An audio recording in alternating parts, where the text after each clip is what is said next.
Mark Carney unveiled his new cabinet. What do you need to know? Most importantly, it's boring, and that's a good thing.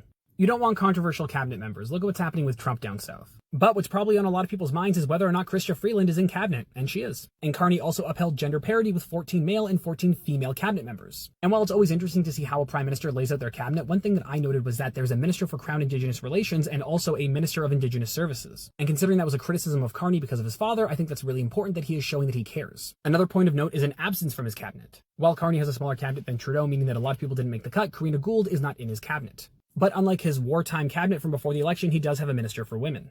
And he brought back a position called Secretary of State, which is kind of like a junior minister. These people wouldn't actually be in his cabinet meetings, but they hold important positions nevertheless, including children and youth, seniors, nature, combating crime, international development, sport, and labor.